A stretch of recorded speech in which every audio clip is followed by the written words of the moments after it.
Opening up the UFC Tampa fight card, we have Josefine Knutsson taking on Piera Rodriguez.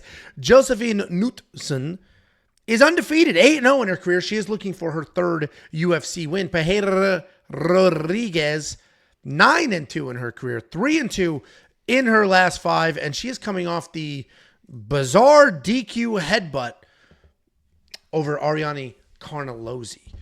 Josephine Knutson is a very accomplished kickboxer. She uses good forward pressure. She has nice combinations. She'll overwhelm you with that pressure and those combinations. The volume is impressive on her way in, and then even on her way out, she's throwing strikes, usually ending those exchanges with kicks. She can grapple, but it's mostly cage control. If she somehow ends up on top, she'll have some good pressure. Takedown defense, however, is not very good, and that constant forward pressure can open her up to be taken down. She's taking on Piera Rodriguez. Nasty striker. Very real finishing ability. She wants to plot forward. She'll let her hands fly. She knows what she's doing. She does sort of wing punches from her hips at times and put everything behind them, but she's moving forward with purpose. Pretty good takedown defense at 66%. Defensively sound on the ground and plenty of takedown offense as well. She has 13 takedowns in 5 fights. The issue, however, is control. She gets a little fast and loose, can fly off the top. I mentioned she's coming off that DQ loss to Ariane Carnelozzi in the second round, where she basically was frustrated she couldn't pass the guard and just lodged headbutts down. And yeah, was DQ'd for it. And it's an interesting situation because I'm going to pick Josephine Knutson. I think the striking gap is pretty wide here, but I think Piera Rodriguez could potentially come forward, get some takedowns, make something happen. I am looking to place a plus 3.5 bet on Piera Rodriguez.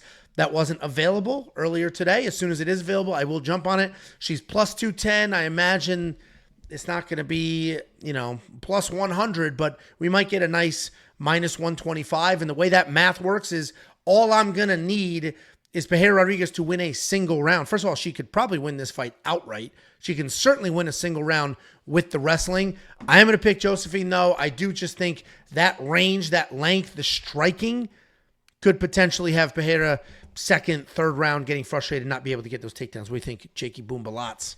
Yeah, this is an interesting fight for me because I've picked against both of these females with my lock of the week before. I had Julia against Nutsack. I had Ariane Carnelozzi against Piera. So, and when I pick against somebody, when I'm making the lock of the week, half of it is picking a fighter, and sometimes it's picking against a certain fighter. And I've picked against both these girls, so that tells you my respect level for both of them as a fighter. But when it comes down to what I think is going to be a close, who is the bigger dog in the fight, Piera has shown that she is very aggressive when she fights, and she got penalized and DQ'd because of it. And if I got to choose two girls, and one of them is going to be the more aggressive girl, I'm going to take the more aggressive girl most of the time. That is going to be Piera.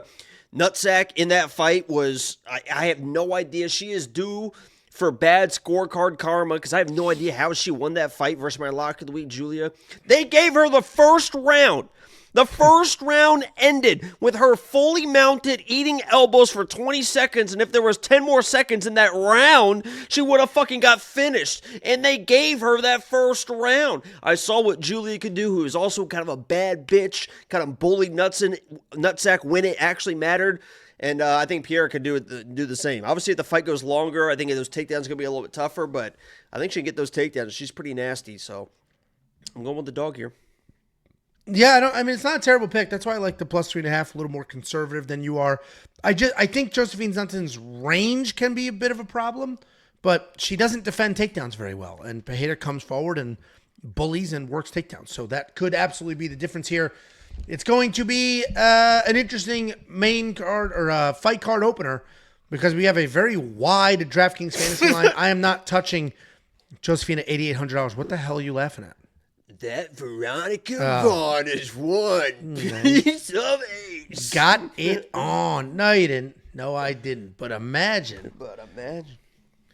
Either way, not spend that $8,800 in DraftKings Fantasy. I will be looking for that plus 3.5 bet. And if you are a premium member, keep an eye out for it. And if you're not a premium member, well, I don't know what you're waiting for. It's freaking $10 for an entire month. And that month is going to include multiple events worth of bets and picks. WeWantPicks.com. Click become a member at the top. BetSlam with $8.99 New Zealand, whatever they use for currency. I prefer the way Jacob says it.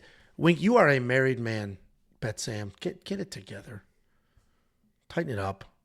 What if your wife saw that? What if your wife saw that? I feel it, yeah, tighten up. I feel it, tighten up. Isn't that the song? It's not tighten up, but I don't know what it is. No, light it up? Light it, no. It is something up. Oh man, what? Is it pump it up? Pump it up. Pump it up. Yeah, it is. Is it pump it up? It's probably pump.